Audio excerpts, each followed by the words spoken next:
اعوذ باللہ من الشیطان الرجیم۔ پناہ مانگتا ہوں میں اللہ کی شیطان مردود سے۔ بسم اللہ الرحمن الرحیم۔ شروع اللہ کے نام سے جو بڑا مہربان نہایت رحم کرنے والا ہے۔ السلام علیکم ورحمۃ اللہ وبرکاتہ۔ تمام مسلمان بہن بھائی ہماری اس ویڈیو کو مکمل دیکھیں اور چینل کو ضرور سبسکرائب کریں، شکریہ۔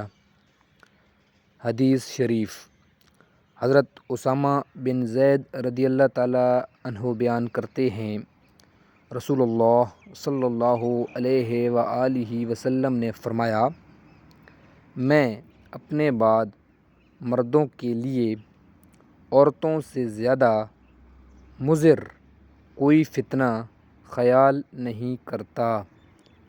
ماشاءاللہ، سبحان اللہ، کتنی خوبصورت حدیث شریف ہے۔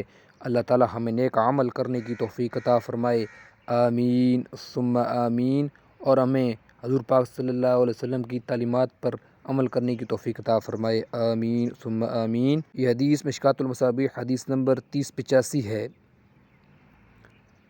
حدیث شریف، حضرت ابو سعید خدری رضی اللہ تعالیٰ عنہ بیان کرتے ہیں، رسول اللہ صلی اللہ علیہ وآلہ وسلم نے فرمایا، دنیا شیریں اور سبز و شاداب ہے، بے شک اللہ تعالیٰ تمہیں اس میں خلیفہ بنانے والا ہے، وہ دیکھے گا کہ تم کیسے عمل کرتے ہو، تم دنیا اور عورتوں کے فتنے سے بچو، کیونکہ بنی اسرائیل کا پہلا فتنہ عورتوں کی وجہ سے رونما ہوا۔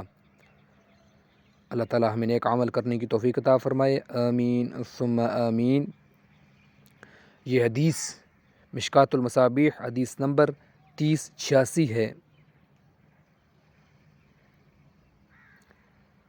حدیث شریف، حضرت ابن عمر رضی اللہ تعالیٰ عنہما بیان کرتے ہیں، رسول اللہ صلی اللہ علیہ وآلہ وسلم نے فرمایا، عورت گھر اور گھوڑے میں نحوست یعنی بے برکتی ہے، اور ایک روایت میں ہے تینوں چیزوں میں نحوست ہے، عورت، گھر اور جانور۔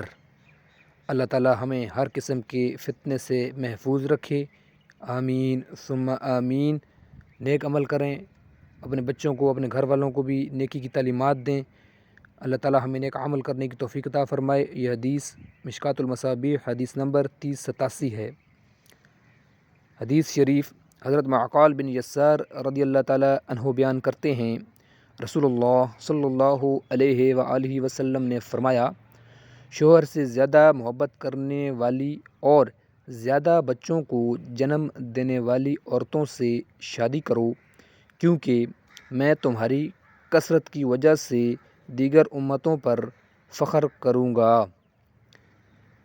یہ حدیث مشکوٰۃ المصابیح حدیث نمبر 3091 ہے۔ ویڈیو دیکھنے کا شکریہ۔ اللہ حافظ۔ السلام علیکم ورحمۃ اللہ وبرکاتہ۔